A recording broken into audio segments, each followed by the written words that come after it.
बड़ी खबर आ रही है जम्मू कश्मीर से। श्रीनगर में सुरक्षा बल की आतंकियों के साथ मुठभेड़ जारी है। खबर है कि सुरक्षा बल ने इस मुठभेड़ में 2 आतंकियों को ढेर कर दिया है और आतंकियों के छिपे होने की आशंका को देखते हुए ऑपरेशन फिलहाल जारी है। इससे पहले मुठभेड़ में लश्कर के आतंकी यूसुफ कांतरू और हिजब के आतंकी इमाद डार के फंसे होने की खबर आई थी और इसी इलाके से सुरक्षा बल ने लश्कर के एक कमांडर नदीम अबरार को गिरफ्तार किया। बड़ी खबर जम्मू कश्मीर से आपको बता दें, वहां श्रीनगर में सुरक्षा बल की आतंकियों से मुठभेड़ जारी है और सुरक्षा बल ने इस मुठभेड़ में 2 आतंकियों को ढेर कर दिया है। आतंकियों के छिपे होने की भी आशंका को देखते हुए अभी फिलहाल ऑपरेशन जारी है। आपको बता दें, इससे पहले मुठभेड़ में लश्कर के आतंकी यूसुफ कांतरू और हिजब के आतंकी इमाद डार के फंसे होने की खबर आई थी और यही वो इलाका है जहां से सुरक्षा बल ने लश्कर के एक कमांडर नदीम अबरार को गिरफ्तार भी किया था।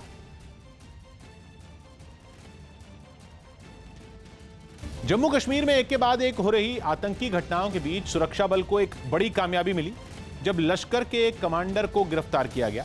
जिस इलाके से लश्कर कमांडर नदीम अबरार को गिरफ्तार किया गया, वहीं कुछ और आतंकियों के छिपे होने की भी खबर मिली, जिसके बाद सुरक्षा बल ने पूरे इलाके को घेर लिया और आतंकियों की घेराबंदी कर दी। थोड़ी ही देर में गोलीबारी और धमाकों की आवाजें गूंजने लगी।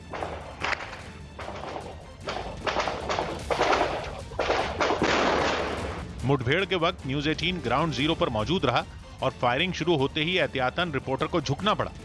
देखिए, इस वक्त जबरदस्त फायरिंग हो रही है, जैसा कि आप देख सकते हैं। न्यूज 18 की टीम उस इमारत के बेहद करीब रही जहां आतंकी छिपे हुए थे। इस वक्त जैसा कि आप सुन सकते हैं, धमाके हो रहे हैं और साथ ही फायरिंग हो रही है। बिल्कुल साथ में ही ये एनकाउंटर चल रहा है। लगातार मुठभेड़ वाली जगह से गोलियों की तड़तड़ाहट सुनाई देती रही।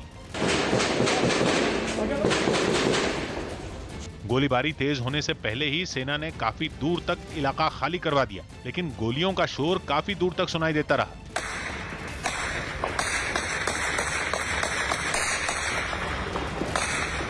हालांकि सुरक्षा बल के लिए इस इलाके को खाली कराना आसान नहीं था, क्योंकि जिस जगह आतंकियों के छिपे होने की खबर मिली वो एक रिहायशी इलाका है। संकरी गलियों वाले इस इलाके में बड़ी संख्या में आम लोग भी रहते हैं, इसलिए सबसे बड़ी चुनौती इलाके को खाली कराने की थी। सुरक्षा बल ने आतंकियों के ठिकाने की पहचान करते ही इलाके को खाली कराना शुरू कर दिया। आप देख रहे हैं कि सिविलियंस जो वहां पे फंसे हुए थे, एनकाउंटर स्पॉट पे उनको अब बाहर निकाला जा रहा है। उसमें कुछ महिलाएं भी हैं और कुछ बच्चे भी हैं। देख सकते हैं आप, ये उसी एरिया में फंसे हुए थे। अब इनको सुरक्षित यहाँ तक निकाला गया। पूरे इलाके में अफरा तफरी मच गई। महिलाओं और बच्चों को निकालकर दूर ले जाया जाने लगा।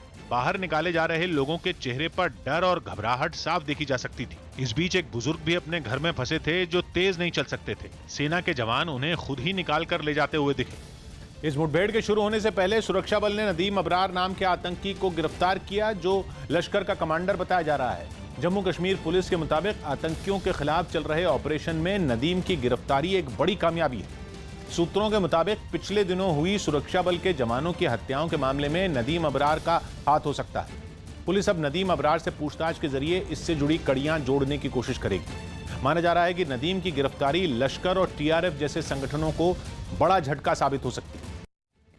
लंदन से रोंगटे खड़े कर देने वाली तस्वीरें सामने आई है। वहां एक रेलवे स्टेशन में जबरदस्त आग लगने से हड़कंप मच गया। हालांकि आग कैसे लगी इसकी जानकारी नहीं मिली, लेकिन वहां से जो तस्वीरें सामने आई उनमें वहां से धुएं का गुबार उठता दिखाई दिया। आग इतनी भीषण थी कि उससे निकलने वाले धुएं ने आसपास के पूरे इलाके को ढक लिया।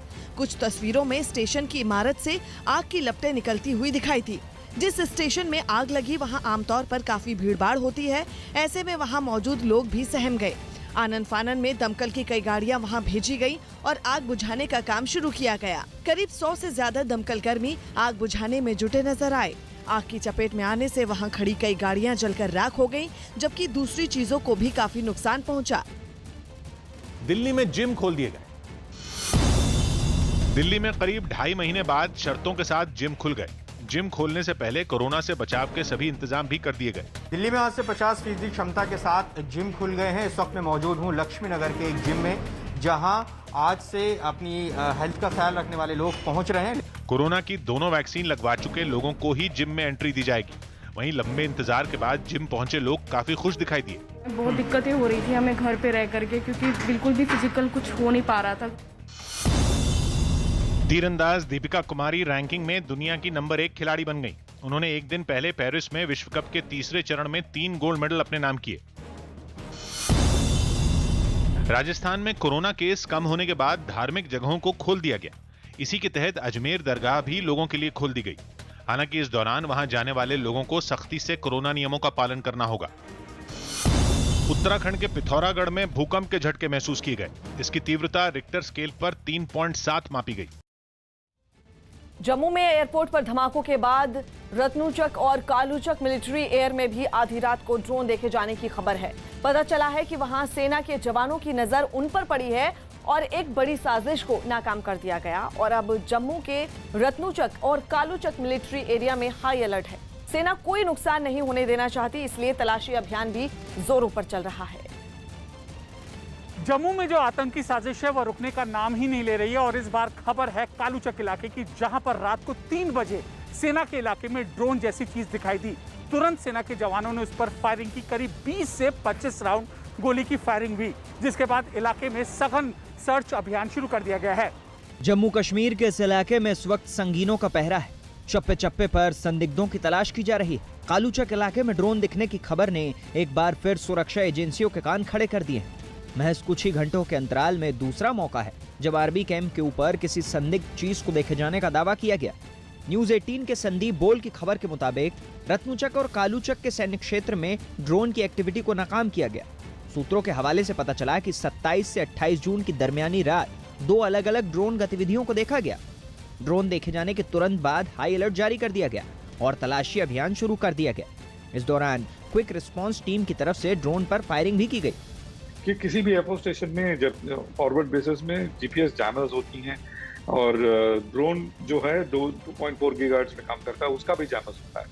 तो इनके वजह से क्या होता है कि ये भले ही ये ड्रोन भेजें किसी भी हवाई जहाज की तरफ या किसी इंस्टॉलेशन की तरफ, वो तय है कि उसको इधर उधर ही गिरना है, क्योंकि वो इस जैमर पावर के अंदर आते ही बौखलासा जाता है और इधर उधर चला जाता है। इसी बीच CNN न्यूज 18 के मनोज गुप्ता की खबर के मुताबिक जम्मू के एयरफोर्स स्टेशन पर हुए ड्रोन हमले के पीछे पाकिस्तान की सेना और ISI का हाथ है। खुफिया सूत्रों से मिली जानकारी के मुताबिक इस हमले के लिए ड्रोन में अत्याधुनिक GPS तकनीक का इस्तेमाल किया गया था। दरअसल शनिवार रात करीब 2 बजे आतंकियों ने ऐसी साजिश को अंजाम दिया जो अपने आप में दहशतगर्दी फैलाने का एक नया पैटर्न है। इस साजिश के तहत भारतीय वायुसेना के एयरफोर्स स्टेशन पर 2 लो इंटेंसिटी धमाके किए गए। न्यूज 18 के पवन शर्मा की खबर के मुताबिक शनिवार रात को जम्मू एयरपोर्ट स्टेशन में 2 धमाके हुए। पहला धमाका रात 1:40 पर इमारत की छत पर हुआ, तो वहीं दूसरा धमाका 1:46 पर इमारत के नजदीक हुआ। इस धमाके में 2 लोगों के घायल होने की भी खबर है। धमाकों के बाद पूरे इलाके को सील कर दिया गया और सर्च ऑपरेशन शुरू कर दिया गया। देश के रक्षा विशेषज्ञों का भी मानना है कि जिस तरह के आतंकी हमले को अंजाम देने की कोशिश की गई, उससे साजिश के तार पाकिस्तान से जुड़ते दिखाई देते हैं। जम्मू कश्मीर के DGP ने कहा है जो जम्मू एयरबेस के ऊपर हमला हुआ है वो एक टेररिस्ट अटैक था और वास्तव में इसको ऑर्केस्ट्रेट किया गया from across the border by Pakistan. चाहे वो ड्रोन्स के माध्यम से हो, बैलून्स के माध्यम से हो या टेररिस्ट के माध्यम से हो, ये पाकिस्तान की तरफ से किया गया है। जम्मू की इस वारदात में जांच एजेंसियां हैं, उनके मुताबिक डिस्पर्सल एरिया में जो हेलीकॉप्टर खड़े थे उनको निशाना बनाने की नियत से इस वारदात को अंजाम दिया गया था। डिस्पर्सल एरिया उस इलाके को कहते हैं जहां पर हेलीकॉप्टर को रखा जाता है, लेकिन आतंकियों का ये निशाना चूक गया। उधर जम्मू एयरफोर्स स्टेशन पर हुए ब्लास्ट के विरोध में डोगरा फ्रंट के कार्यकर्ताओं ने प्रदर्शन किया है। इस दौरान डोगरा फ्रंट के कार्यकर्ताओं ने पाकिस्तान के खिलाफ जमकर नारेबाजी की। पाकिस्तान हाय हाय, पाकिस्तान हाय हाय, पाकिस्तान हाय हाय, पाकिस्तान हाय हाय। इतना ही नहीं, वारदात से गुस्साए डोगरा फ्रंट के लोगों ने पाकिस्तान का झंडा भी जला डाला। मैं मांग करना चाहता हूं, जो लोग आंसू बहा रहे हैं, जो लोग कहते हैं पाकिस्तान से बातचीत होनी चाहिए, वो पाकिस्तान जो हिंदुस्तान को बर्बाद करने का प्रयास करना चाहता है, उनसे बातचीत करके उनको ये शर्म नहीं आती। ऐसा पहली बार हुआ है जब विस्फोटकों के जरिए ड्रोन से एक निशाना बनाने की कोशिश की गई है। सुरक्षा एजेंसियां तफ्तीश कर रही हैं इस मामले में, क्योंकि अब रोहिंग्या का भी कनेक्शन सामने आया है। फिलिस्तीन के शासन वाले वेस्ट बैंक के शहर बेथलेहम में फिलिस्तीन के सुरक्षा बल के जवान अपने ही लोगों के निशाने पर आ गए। इतना ही नहीं, वहां राष्ट्रपति को सत्ता से बेदखल करने की मांग भी उठने लगी। असल में वहां पिछले हफ्ते फिलिस्तीन की सरकार के कट्टर विरोधी की सुरक्षा बल की हिरासत में मौत हो गई थी, जिसके बाद से ही फिलिस्तीन के आम लोगों का खून खौल रहा और वो रोजाना सड़कों पर उतर रहे हैं। इस बार भी उन्होंने फिलिस्तीन की सरकार के हेडक्वार्टर पर धावा बोल दिया, लेकिन फिर जैसे ही पुलिस पीछे दौड़ी तो सब जान बचाकर भाग खड़े हुए।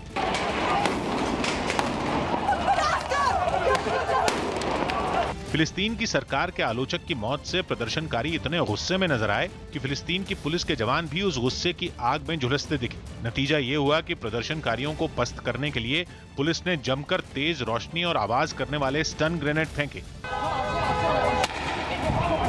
लेकिन फिर फिलिस्तीन के प्रदर्शनकारियों ने पत्थर उठा लिए। उन्होंने इतने बड़े बड़े पत्थर पुलिस पर फेंके कि उसके जवानों को ढाल से खुद को बचाना पड़ा। यहाँ तक कि उन पर पेट्रोल बम भी दागे गए।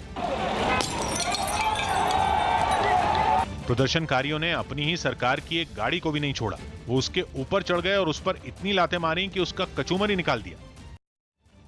जम्मू एयरफोर्स स्टेशन पर हुए धमाके के मामले में एनआईए ने जांच तेज कर दी है। इस मामले में गैर कानून गतिविधि रोकथाम अधिनियम यानी यूएपीए के तहत एफआईआर दर्ज की गई है। जांच एजेंसियों ने आशंका जताई है कि इन धमाकों को पाकिस्तान की सेना और आईएसआई के गठजोड़ ने अंजाम दिया।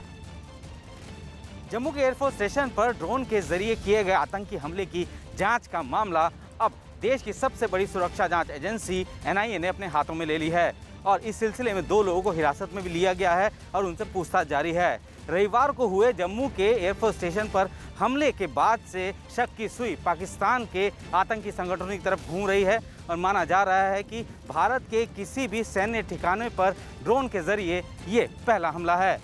जम्मू हवाई अड्डा परिसर में स्थित वायुसेना स्टेशन पर रात 1:40 पर 6 मिनट के भीतर हुए 2 धमाकों के पीछे असल में किसका हाथ था? ये धमाका ड्रोन के जरिए करवाया गया और वो ड्रोन कहां से आया? किसके इशारे पर इतने संवेदनशील इलाके तक पहुंचा? और इतने पहरे के बावजूद जम्मू के इस हिस्से के आगमन पर उसकी आमद कैसे हो सकी? इसके अलावा असल में इन धमाकों का मास्टरमाइंड कौन है और उसका असली मकसद क्या है? ये कुछ ऐसे बुनियादी सवाल हैं जिनके जवाब की तलाश के लिए अब देश की सबसे बड़ी जांच एजेंसी एनआईए जुट गई है। राष्ट्रीय जांच एजेंसी यानी कि एनआईए की टीम भी हवाई अड्डे पर पहुंची और जम्मू की जमीन पर कदम रखते ही जांच भी शुरू कर दी। हमला जिस जगह पर हुआ वो जगह पाकिस्तान की सीमा से करीब 14 किलोमीटर दूर है। वायुसेना नेशनल बम डेटा सेंटर के साथ फॉरेंसिक एक्सपर्ट की टीम ने भी मौके का मुआयना किया। जम्मू टेक्निकल एयरपोर्ट पर हुए 2 ब्लास्ट मामले में जम्मू कश्मीर पुलिस ने इलाके में छापेमारी की। एनआईए ने धमाके के सिलसिले में 2 लोगों को हिरासत में लिया है। जिस जगह से 2 संदिग्धों को पकड़ा गया वो जगह बेली चराना बस्ती कहलाती है, जो कि टेक्निकल एयरपोर्ट से महज 500 मीटर दूर है। और सुरक्षा एजेंसियों का अंदाजा है कि धमाके में इस्तेमाल किए गए दोनों ड्रोन इसी इलाके से ऑपरेट हुए हैं। एक 3 किलो वजन लेके आने वाला ड्रोन का साइज क्या हो सकता है, ये हमको विजुअली देखना जरूरी है और इसलिए मैंने एक मॉकअप सा बनाया हुआ है अपने दर्शकों के लिए। ये देखिए, ये 450 मिलीमीटर का ड्रोन है। शुरुआती जांच के मुताबिक जम्मू टेक्निकल एयरपोर्ट पर इम्प्रोवाइज्ड एक्सप्लोसिव डिवाइस यानी कि आईईडी ले जा रहे ड्रोन से हमले किए गए। हालांकि ये पहला मौका नहीं है जब नए जमाने की मशीनें यानी कि ड्रोन देश के नक्शे पर नजर आई। एयरफोर्स स्टेशन के एक सूत्र के मुताबिक पिछले 2-3 सालों में जम्मू और पंजाब में ड्रोन से हथियार, ड्रग्स और विस्फोटक गिराने की कई घटनाएं सामने आ चुकी हैं। 1 महीने पहले भी ऐसी ही एक घटना सामने आई थी जब कश्मीर घाटी में ड्रोन से हथियार पहुंचाने का मामला सामने आया था। लेकिन इस बार बात हद से आगे तब निकल गई जब जीपीएस के सहारे ड्रोन को उस इलाके तक पहुंचा दिया गया जहां के जमीन से लेकर आसमान तक सुरक्षा प्रहरियों का पहरा रहता है। जांच एजेंसियों का मानना है कि ये पाकिस्तान की सेना और आईएसआई गठजोड़ की साजिश हो सकती है और मुमकिन है कि ड्रोन सीधे सरहद पार से विस्फोटक लेकर आया और गिराकर चला गया हो। जांच एजेंसियों का ये भी मानना है कि पाकिस्तान आर्मी के पास ऐसे चीन की तकनीक वाले ड्रोन हैं। जांच एजेंसियों को एक आशंका आईएसआईएस और अल कायदा को लेकर भी है। उन्हें लगता है कि अपने पैर पसारने में आईएसआईएस ऐसी हरकत कर भी सकता है क्योंकि वह ऐसा पहले भी करता रहा है। यह आशंका भी जताई गई है कि हिजबुल मुजाहिदीन की लीडरशिप 6 चीनी टेक्नोलॉजी वाले ड्रोन खरीदने की कोशिश में थी। सुरक्षा एजेंसियों का अंदाजा है कि यह ड्रोन हमला ट्रायल के तौर पर किया गया हो, शायद किसी और बड़ी साजिश का ये महज एक ट्रेलर हो। इस संभावना से इनकार नहीं किया जा सकता। ऐसा शायद पहली बार हुआ है कि पाकिस्तान के संदिग्ध आतंकवादियों ने हमले में मानव रहित यान का इस्तेमाल करके एक तरह से भारतीय सुरक्षा एजेंसियों का सिरदर्द बढ़ा दिया है। Drones, swarms and other such elements will change the very nature and character of warfare. We are quite concerned about drones being applied in this domain, and therefore we have been continuously working on countering drone technology, and you will be happy to know that our own DRDO has made some success and have demonstrated their capability to counter these drones. Drone से हुए हमले के trailer ने वाकई भारत की तमाम सुरक्षा एजेंसियों के माथे पर सिलवटें पैदा कर दी। जम्मू के एयरफोर्स स्टेशन पर हुए धमाके के मामले में एफआईआर दर्ज कर ली गई है। ये एफआईआर यूएपीए, आईपीसी और एक्सप्लोजिव एक्ट के तहत दर्ज की गई है। पुलिस ने यूएपीए की धारा 13, 16, 18 और 23 के तहत मामला दर्ज किया है, तो वहीं आईपीसी की धारा 307 यानी कि हत्या की कोशिश और 120 यानी कि आपराधिक साजिश रचने का मामला भी दर्ज किया है। जम्मू के वायुसेना स्टेशन पर ड्रोन से किए गए हमले के मामले में एफआईआर दर्ज कर ली गई। जम्मू एयरफोर्स स्टेशन पर हुए धमाके मामले में रविवार को गैर कानूनी गतिविधि रोकथाम अधिनियम यानी कि यूएपीए के तहत एफआईआर दर्ज की गई। इसके अलावा एफआईआर में यूएपीए के साथ साथ आईपीसी और एक्सप्लोजिव एक्ट के तहत मामला दर्ज किया गया। न्यूज 18 इंडिया के पास उस एफआईआर की कॉपी है जिसमें दर्ज धाराओं को भी साफ देखा जा सकता है। पुलिस ने इस मामले में यूएपीए की धारा 13, 16, 18 और 23 के तहत केस दर्ज किया है। साथ ही आईपीसी की धारा 307 के तहत हत्या की कोशिश और धारा 120 के तहत आपराधिक साजिश रचने का भी मामला दर्ज किया गया। अधिकारियों के मुताबिक विस्फोटक सामग्री कानून की धाराएं 3 और 4 के तहत मामला दर्ज है। इसके तहत जानमाल को खतरे में डालने के लिए किया गया विस्फोटक का मामला लगाया गया है। बहरहाल एनआईए की तफ्तीश के दौरान जम्मू से जाने वाले तमाम रास्तों पर पहरेदारी बढ़ा दी गई है। सड़क से गुजरने वाले हर वाहन पर पैनी नजर रखी जा रही है। इसके अलावा पूरे इलाके में इलेक्ट्रॉनिक सर्विलांस भी बढ़ा दिया गया है। जम्मू के एयरफोर्स स्टेशन पर ड्रोन के जरिए किए गए 2 धमाकों ने भारतीय सुरक्षा एजेंसियों को चौकन्ना कर दिया है। अब जब ये बात लगभग साफ हो गई है कि जम्मू के एयरफोर्स स्टेशन पर हमले के लिए ड्रोन का इस्तेमाल किया गया था, तो अब भारतीय सेना की चुनौतियां भी बढ़ गई है, क्योंकि पहले ही पाकिस्तान इन ड्रोन के जरिए आतंकियों को हथियार भेजने का काम करता था और अब इन ड्रोन का इस्तेमाल हमले के लिए कर रहा है। तो जाहिर सी बात है कि भारतीय सुरक्षा एजेंसियों के लिए सिर दर्द बढ़ना तय है। पंजाब के अमृतसर में अकाली दल के कार्यकर्ताओं ने आम आदमी पार्टी के नेता कुंवर विजय प्रताप सिंह के घर का घेराव करते हुए जोरदार प्रदर्शन किया। बताया गया कि उनके तार नशे की तस्करी के एक आरोपी राजीव भगत से जुड़े और इसी मुद्दे पर यूथ अकाली दल के कार्यकर्ताओं ने अपना विरोध जताया। उन्होंने आम आदमी पार्टी के नेता कुंवर विजय प्रताप सिंह के घर के अंदर जाने की कोशिश की, लेकिन वहां मौजूद पुलिस उनके सामने दीवार बनकर खड़ी हो गई, जिसके बाद गुस्से से तमतमाए प्रदर्शनकारियों ने वहां लगे एक बैरिकेड को हाथों में उठा लिया। लेकिन इसके बावजूद वो आगे नहीं बढ़ सके, क्योंकि पुलिस वालों ने भी उस बैरिकेड को थामे रखा।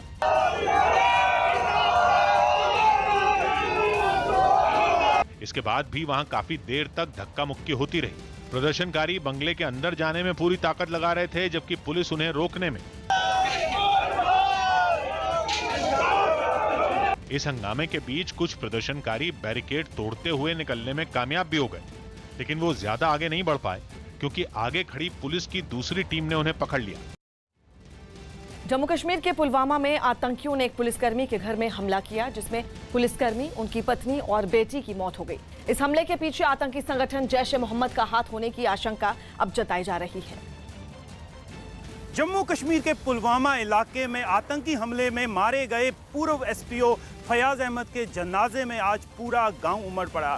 फयाज अहमद के घर में बीती रात गए आतंकियों ने हमला किया। आतंकियों ने फयाज अहमद के घर में घुस के उन पर, उनकी पत्नी और उनकी बेटी पर ताबड़तोड़ गोलियां चलानी शुरू कर दी। फयाज अहमद की मौत उसी स्थान पर हो गई, जबकि उनकी बीवी और उनकी बेटी बुरी तरह से घायल हो गए। बाद में अस्पताल में उन दोनों की भी मृत्यु हो गई। इस हमले में एसपीओ फयाज अहमद के बेटे और बहू ही बचे, जिनकी हालत को देखकर उन्हें सांत्वना देने आए लोग भी रो पड़े।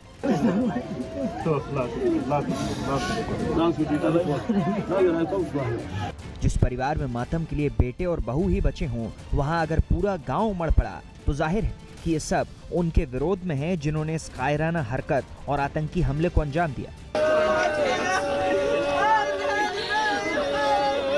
जिसे भी आतंकियों के कायराना हरकत की जानकारी मिली, वो इस घर की तरफ बढ़ गया और यहाँ पहुँचने के बाद अपने आंसुओं पर काबू पाना किसी के वश में नहीं रहा।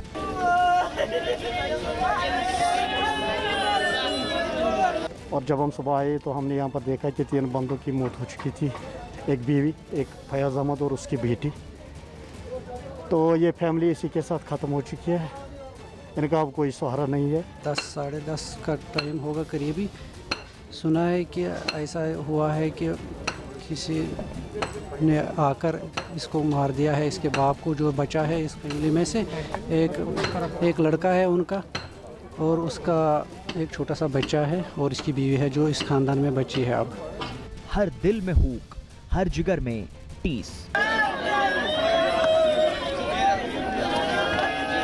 जिस परिवार को जानते थे और जो नहीं जानते थे, सब गमगीन नजर आए। एक घर के बाहर 3-3 ताबूत रखे तो उस मंजर की कल्पना कर ही सिहरन पैदा हो सकती है। पुलवामा के अवंतीपोरा इलाके में एसपीओ फैयाज अहमद के घर के बाहर उनके आखिरी दर्शन के लिए भीड़ उमड़ पड़ी। भले ही घर में ताबूत को कंधा देने के लिए केवल उनका बेटा बचा, लेकिन एसपीओ, उनकी पत्नी और बेटी के ताबूत को कंधा देने वालों की कमी नहीं रही। जनाजे में शामिल लोगों और ताबूत को कंधा देने वालों के आंसू रुक नहीं रहे थे। हर तरफ पसरे सन्नाटे को जनाजे के साथ चलने वालों की चीत्कार चीर रही थी।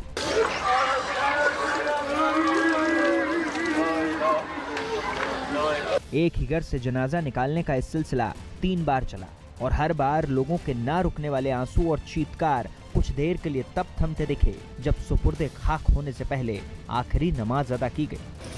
अस्सलामु अलैकुम व रहमतुल्लाह।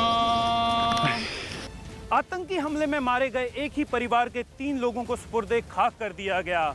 आतंकियों द्वारा देर रात लगभग 10:30 बजे उनके घर में घुस के निहत्थे लोगों पे वार किया, जिसमें 3 लोगों की मौत हो गई। लेकिन ये कहानी का अंत नहीं है। इस आतंकवाद के समाप्त होने की कहानी अब शुरू कर दी गई है। लेकिन पीठ पर चलाई गई एक एक गोली का हिसाब लिया जाएगा।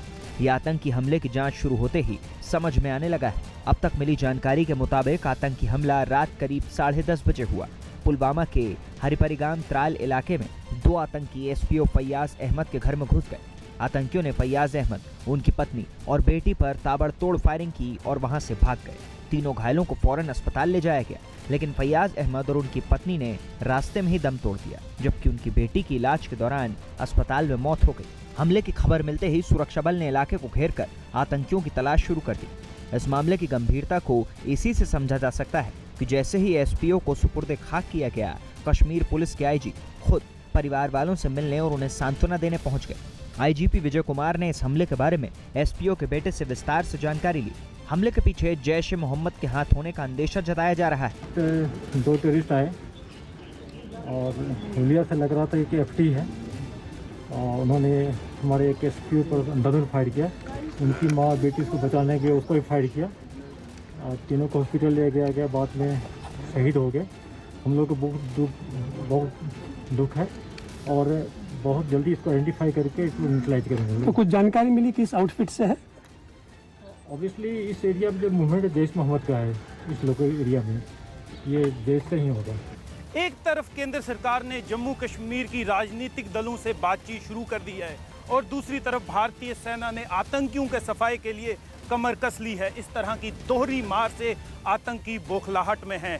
पाकिस्तान और पाकिस्तान समर्थक आतंकी इस बात से बौखलाहट में है कि उनका सफाया जल्दी हो जाएगा और जो भी कसर बाकी रहेगी, एसपीओ फैयाज अहमद की मौत का बदला जल्दी लिया जाएगा। पेट्रोल और डीजल की लगातार बढ़ रही कीमतों के खिलाफ देश भर में ट्रांसपोर्ट से जुड़े कई संगठनों ने हल्ला बोला, जिसकी कुछ तस्वीरें दिल्ली से भी सामने आई, जहां के 30 हजारी इलाके में all India motor transport Congress और दिल्ली गुड्स ट्रांसपोर्ट एसोसिएशन से जुड़े कुछ लोग सड़कों पर उतर आए। उन्होंने ट्रकों और दूसरी गाड़ियों को एक जगह खड़ा कर दिया, फिर सामान को रिक्शे पर ढोकर अपना विरोध जताया। पेट्रोल डीजल के खिलाफ जो ट्रांसपोर्टर्स हैं वो सड़कों पर उतर आए हैं। ट्रकों में सामान ढोते हैं, वो रिक्शे पर वो अपना सामान ढो रहे हैं। प्रदर्शनकारियों ने हाथों में तख्तियां ले लीं, जिनके जरिए केंद्र सरकार से तेल के दाम को कम करने की मांग की गई। उन्होंने काले झंडे दिखाकर जमकर नारे भी लगाए। डीजल की मार बंद करो, डीजल की मार बंद करो। सड़कों पर उतरे इन लोगों ने बताया कि इन हालात में उनके लिए गुजारा करना भी कितना मुश्किल हो रहा है। ये हालात है हमारे कि हम गाड़ी चलाएं तो घाटा, ना चलाएं तो घाटा। विरोध प्रदर्शन की कुछ ऐसी ही तस्वीरें राजधानी के संजय गांधी ट्रांसपोर्ट नगर में भी देखने को मिली, जहां एक जगह कई ट्रांसपोर्टर जुट गए और धरना दिया। उन्होंने सड़क से गुजर रहे ट्रकों और सामान की ढुलाई के काम में आने वाली दूसरी गाड़ियों पर काले झंडे लगा दिए। इस तरह उन्होंने अपनी मांग को सरकार के सामने रखा। अमेरिका के मैरीलैंड से हैरान करने वाली तस्वीरें सामने आई है। वहां एक विमान को समंदर में लैंड करवा दिया गया। बताया गया कि इस छोटे विमान के इंजन में कोई गड़बड़ी आ गई थी, जिसके बाद पायलट ने उसकी इमरजेंसी लैंडिंग कराने का फैसला लिया और विमान को सीधा समंदर में उतार दिया। सामने आई तस्वीरों में ये छोटा विमान पानी में तैरता दिखाई दिया। विमान का अगला हिस्सा पूरी तरह पानी में डूब गया, जबकि पंख और पिछला हिस्सा पानी में तैरता नजर आया। हालांकि विमान किनारे से ज्यादा दूर नहीं था और वहां पानी भी कम गहरा था। विमान के पानी में गिरते ही आसपास के मौजूद लोग अपनी नावों से उसकी तरफ बढ़े। जानकारी मिलने पर बचाव दल की नावें भी वहां पहुंची और विमान में सवार सभी 5 लोगों को सुरक्षित बाहर निकाल लिया। हांगकांग में तूफान के वक्त नावों के लंगर डालने के लिए बने एक शेल्टर में इतनी भयानक आग लगी कि वहां नावों की पनाहगाह में ही उनका कब्रिस्तान बन गया। 12 नावें तो आग में जलकर राख हो गईं, जबकि 20 पानी में डूब गईं। और सामने आई तस्वीरों में आग की लपटें और उनसे निकलते घने काले धुएं का गुबार रात के अंधेरे में भी दूर से ही आतंक फैलाता साफ साफ नजर आ गया। बेबस नावें बर्बादी की आग में बेतहाशा झुलसती दिखी। सूरज उगाया, लेकिन रात करीब 2:30 बजे से तांडव कर रही आग नहीं बुझी। दमकल कर्मी आग को शांत करने के लिए एड़ी चोटी का जोर लगाते दिखे, लेकिन तब तक कई नावें उसकी बलि चढ़ चुकी थी। हालांकि राहत की बात यह रही कि वहां मौजूद लोग आग की चपेट में नहीं आए। It's very heavy smoke, but we were safe and we're very grateful. 6 घंटे से भी लंबे चले ऑपरेशन के बाद आग तो बुझ गई, लेकिन उसकी मचाई तबाही के सबूत मिट नहीं पाए। कुछ नावें तो आग में ऐसी राख हुई कि कबाड़ बनकर पानी में समाती नजर आईं। रोनाल्डो की टीम यूरो कप के प्री क्वार्टर फाइनल में हार गई। क्रिस्टियानो रोनाल्डो की टीम पुर्तगाल यूरो कप से बाहर हो गई। उसे प्री क्वार्टर फाइनल में बेल्जियम ने 1-0 से हरा दिया। कोरोना के मौजूदा हालात पर केंद्रीय स्वास्थ्य मंत्री हर्षवर्धन ने एक बैठक की और कोरोना के नए डेल्टा प्लस वेरिएंट पर चिंता जाहिर की। Special surveillance is being carried out in the districts of the 12 states where the Delta Plus has been detected. Delhi के ईस्ट विनोद नगर इलाके में एक लड़के पर अपने माता पिता पर चाकू से हमला करने का आरोप लगा। इस हमले में आरोपी लड़के के पिता की मौत हो गई, जबकि उसकी घायल मां को अस्पताल में भर्ती करवाया गया। इस घटना के बाद पुलिस ने आरोपी को गिरफ्तार कर लिया। वडोदरा पुलिस ने कुछ लोगों को वैक्सीन पर अफवाह फैलाने के आरोप में गिरफ्तार कर लिया। आरोप है कि ये लोग सोशल मीडिया पर लोगों को वैक्सीन नहीं लगवाने के लिए उकसा रहे थे। दुनिया के सबसे ज्यादा भीड़ भाड़ वाले रेलवे स्टेशनों में एक मुंबई के अंधेरी स्टेशन को वर्ल्ड क्लास बनाने की तैयारी है। इस प्रोजेक्ट के तहत 4 एकड़ से भी बड़े इलाके का पुनर्विकास किया जाएगा। यहाँ के स्ट्रक्चर को सुधारने के लिए रेलवे ने 218 करोड़ रुपए का बजट रखा है और इसका काम आने वाले कुछ दिनों में शुरू भी हो जाएगा। अंधेरी स्टेशन के रीडेवलपमेंट प्लान की जो तस्वीरें न्यूज 18 को मिली, उनमें स्टेशन का पूरी तरह कायापलट नजर आया। मुख्य उद्देश्य ये है कि जो प्राउड मूवमेंट है उसको मेट्रो के साथ भी इंटीग्रेट किया जाए। एक स्टेशन को हम लोग एक ग्रीन बिल्डिंग के कंसेप्ट के रूप में, जो कि सीसीटीवी के थ्रू मॉनिटर्ड होगा, एक एडवांस बिल्डिंग के तरह उसको डेवलप करेंगे।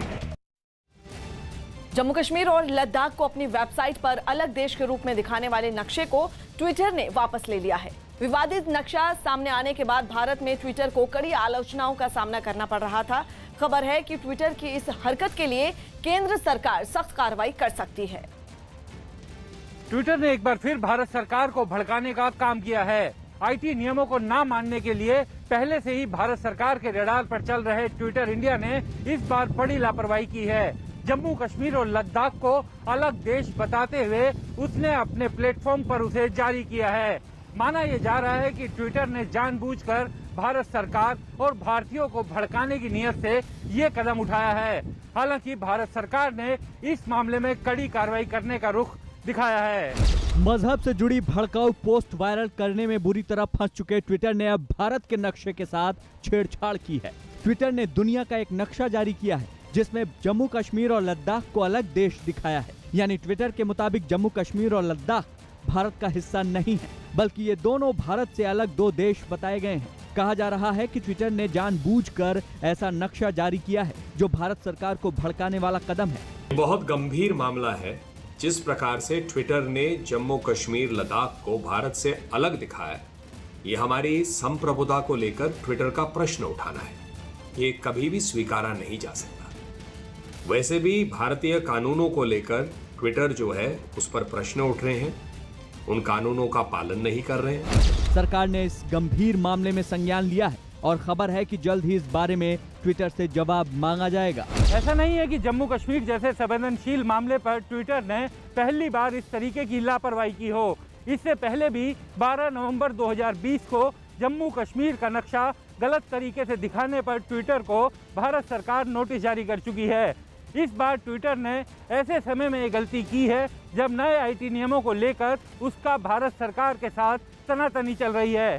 सरकार का कहना है कि ट्विटर जानबूझकर नए नियमों का पालन नहीं कर रहा।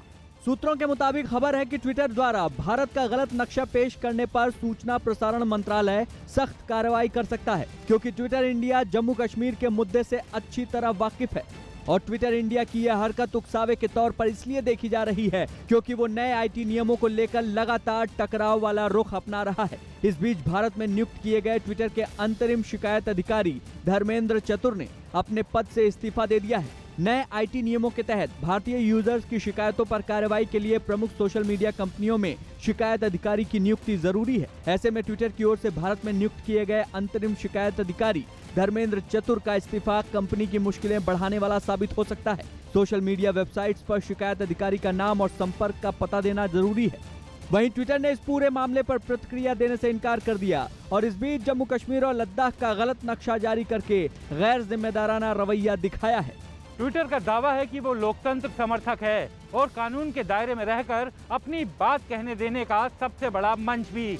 हालांकि ये बात नहीं भूलनी चाहिए कि अभिव्यक्ति की आज़ादी के नाम पर किसी को भी मनमर्जी की इजाज़त नहीं दी जा सकती, ट्विटर को भी नहीं। ट्विटर इंडिया का मैनेजमेंट ये अच्छी तरह से जानता है कि जम्मू कश्मीर भारत का सबसे संवेदनशील राज्य है। ऐसे में उसके नक्शे को गलत तरीके से दिखाने को मानवीय भूल नहीं कहा जा सकता। भारत सरकार को ट्विटर से ये जवाब लेना है कि आखिर उसने इस तरह की गंभीर लापरवाही क्यों की। भारत सरकार के सूत्रों का कहना है कि ट्विटर ने ये जानबूझकर भड़काऊ पोस्ट वायरल करने के उद्देश्य से ये कदम उठाया है। ये मामला ट्विटर की कानूनी मुश्किलें और ज़्यादा बढ़ा सकता है। कोरोना के खिलाफ भारत में चल रहे वैक्सीनेशन अभियान ने दुनिया के सभी देशों को पछाड़ दिया और कोरोना वैक्सीन लगाने के मामले में रिकॉर्ड बना लिया। न्यूज़ 18 के रवि सिंह की रिपोर्ट है कि भारत दुनिया में पहला ऐसा देश बन गया है जहां लोगों को सबसे ज्यादा कोरोना का टीका लगाया गया। यानी भारत ने अमेरिका समेत दुनिया के दूसरे देशों को कोरोना वैक्सीन लगाने के मामले में पीछे छोड़ दिया। ऐसा तब है जब भारत में इसी साल 16 जनवरी से टीका लगाने की शुरुआत हुई थी, जबकि अमेरिका में पिछले साल 14 दिसंबर को ही वैक्सीन लगनी शुरू हो गई। स्वास्थ्य मंत्रालय ने जो आंकड़े जारी किए उनके मुताबिक भारत में अब तक कोरोना वैक्सीन की 32 करोड़ 36 लाख डोज लगाई जा चुकी। वहीं अमेरिका में अब तक 32 करोड़ 33 लाख डोज लगाई गई। अब सरकार का लक्ष्य है कि आने वाले दिनों में देश में रोजाना वैक्सीन की 1 करोड़ डोज लगाई जाए। अफवाहें फैलती हैं या फैलाई जाती हैं वो पूर्णतः निराधार हैं और एक पूरा का पूरा अभियान चलाया जा रहा है। कुत्ते से बचने के चक्कर में एक आदमी की छत से गिरकर मौत हो गई।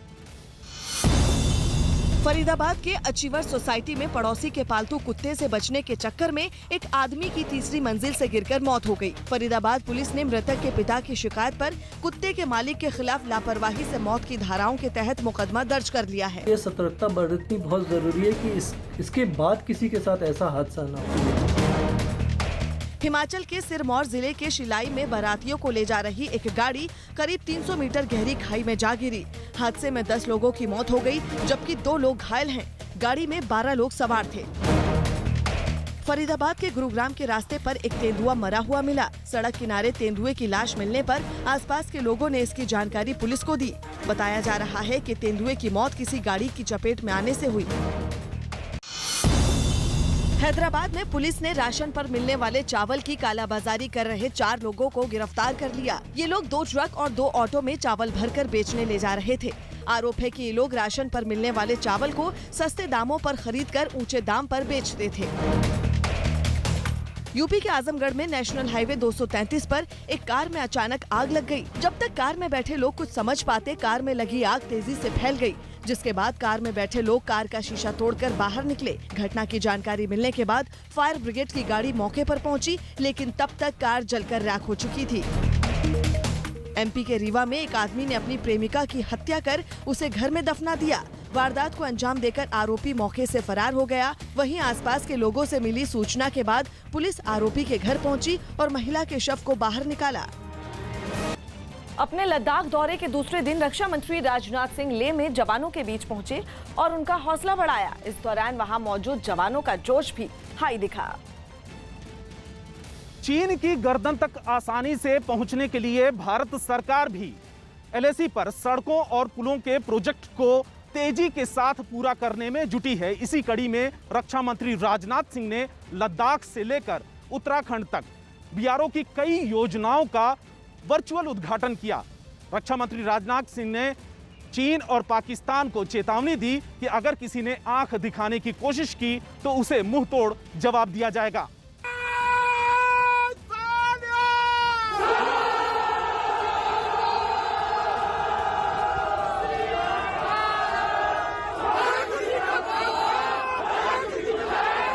लद्दाख में देश के रक्षा मंत्री के साथ ये उन जवानों की हुंकार है जो चीन और पाकिस्तान जैसे देशों को पल भर में धूल चटाने का माद्दा रखते हैं।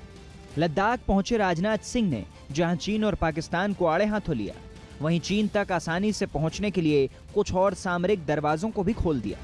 लद्दाख में अपनी इस बेहद महत्वपूर्ण यात्रा के दौरान राजनाथ सिंह ने सीमा सड़क संगठन यानी BRO द्वारा निर्मित 63 बुनियादी परियोजनाओं का शिलान्यास किया। साथ ही चीन सीमा को जोड़ने वाली सड़कों और नए पुलों का भी वीडियो कॉन्फ्रेंसिंग के जरिए लोकार्पण किया। आज 63 ब्रिजेज और रोड्स इनका लोकार्पण हो रहा है, सब मिला जुलाकर 75 यानी जब हम आजादी के 75वें वर्ष में प्रवेश कर रहे हैं तो बॉर्डर रोड ऑर्गेनाइजेशन ने यह फैसला किया कि हम 75 ऐसे कार्यों का जिनका हमने निर्माण किया है हम इस राष्ट्र को समर्पित करेंगे। रक्षा मंत्री राजनाथ सिंह ने इस दौरान उत्तराखंड के भी 6 पुलों का लोकार्पण किया। दावा किया जा रहा है कि ये पुल जहां सामरिक लिहाज से बेहद अहम है, वहीं आवाजाही और रोजगार के लिए भी ये पुल बेहद अहम साबित होने जा रहे हैं। माननीय राजनाथ सिंह जी, भारत सरकार रक्षा मंत्री जी ने ऐसे जो बॉर्डर रोड के उत्तराखंड के भी जिनमें 6 ब्रिज ऐसे हैं उनका लोकार्पण किया है। सामरिक दृष्टि से भी हम लोगों को उसका फायदा है और साथ ही यहाँ की जनता को सौगात मिला है जिसकी हम कई दिनों से प्रतीक्षा में थे। दरअसल गलवान में चीन और भारत के बीच हुई हिंसक झड़प के बाद जिस तरह से चीन को मुंह की खानी पड़ी, उसके बाद से चीन की सेना लगातार लाइन ऑफ एक्चुअल कंट्रोल पर सड़क और पुल बनाने के काम में जुटी है। चीन के नापाक मंसूबों को भांपते हुए भारत भी अपनी तैयारियों में जुट गया है। हिमाचल से लेकर उत्तराखंड और उत्तराखंड से लेकर लद्दाख तक एक ऐसा नेटवर्क विकसित किया जा रहा है जो चीन की चुनौतियों को करारा जवाब दे सकता है। BRO ने मुनस्यारी जौलजीबी रोड में जौनाली नाले पर 70 मीटर लंबा पुल बनाया है। बॉर्डर इलाकों में जौनाली पुल के अलावा 3 और पुलों का भी निर्माण किया गया है। इन पुलों के जरिए सुरक्षा बल आसानी से चीन की सीमा तक पहुंच सकते हैं। उत्तराखंड और लद्दाख के जिन इलाकों में रक्षा मंत्री राजनाथ सिंह ने BRO के प्रोजेक्ट की नींव रखी, उन्हें सामरिक नजरिए से बेहद ही महत्वपूर्ण माना जाता है। इन प्रोजेक्ट के पूरा होने का मतलब ये है कि न सिर्फ रोजगार के नए नए अवसर खुलेंगे बल्कि नए नए रास्तों के जरिए चीन तक पहुंचना भी आसान हो जाएगा। बुलंदशहर में एक रिफाइंड फैक्ट्री में आग लगने से लाखों का सामान जलकर राख हो गया। यूपी के बुलंदशहर में एक रिफाइंड फैक्ट्री में भीषण आग लग गई। घटना की जानकारी फायर ब्रिगेड को दी गई, जिसके बाद दमकल की दर्जनों गाड़ियों ने मिलकर आग पर काबू पाया। हादसे में फैक्ट्री में रखा लाखों का सामान जलकर राख हो गया। आग की वजह शॉर्ट सर्किट बताई जा रही है। एमपी के बुरहानपुर जिले में नेपानगर में घुस आए तेंदुए को वन विभाग की टीम की मदद से एक दिन में ही पकड़ लिया गया। रिहायशी इलाके में घुस आए तेंदुए को वन विभाग की टीम ने पिंजरा लगाकर एक दिन में ही पकड़ लिया। हालांकि अगले ही दिन इलाके में एक और तेंदुआ देखा गया।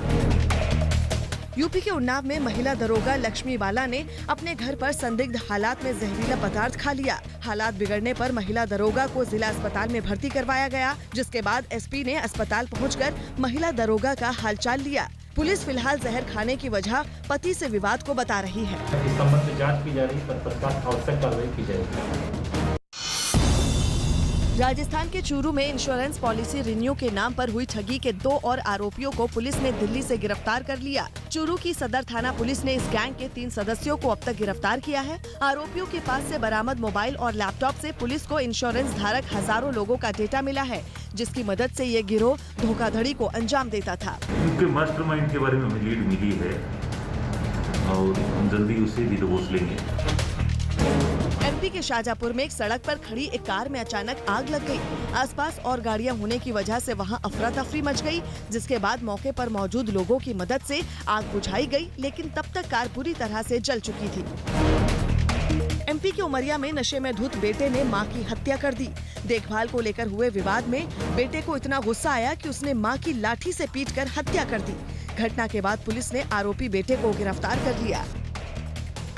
सेना के लिए रिसर्च करने वाली संस्था डीआरडीओ ने अग्नि सीरीज की नई मिसाइल का सफल परीक्षण किया।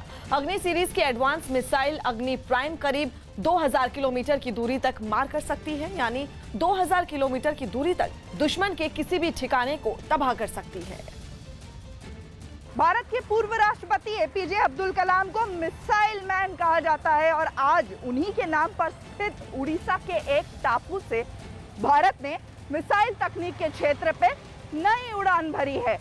आज इस टापू से भारत ने अग्नि श्रेणी की एक नई मिसाइल अग्नि पी का सफल परीक्षण किया है, जिसके बाद भारत का नाम उन चंद देशों के साथ शुमार हो गया है जिनके पास हर तरह की मिसाइल है, जो दुश्मन के मंसूबे और ठिकानों को कुछ सेकंड में ही तबाह कर सकते हैं। ओडिशा के डॉक्टर एपीजे अब्दुल कलाम द्वीप पर भारत ने उस वक्त एक लंबी छलांग लगाई जब अग्नि सीरीज की नई मिसाइल ने बादलों से ढके आसमान का रुख किया। 3, 2, 1, now, 1, 2,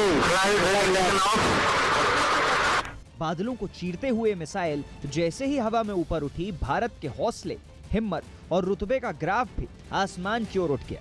असल में ये अग्नि सीरीज की अग्नि पी या अग्नि प्राइम मिसाइल है। नई तकनीक से लैस इस मिसाइल में गाइडेंस और उड़ान के लिए सबसे आधुनिक टेक्नोलॉजी का इस्तेमाल किया गया है। इस मिसाइल को रक्षा अनुसंधान एवं विकास संगठन यानी कि डीआरडीओ ने विकसित किया है।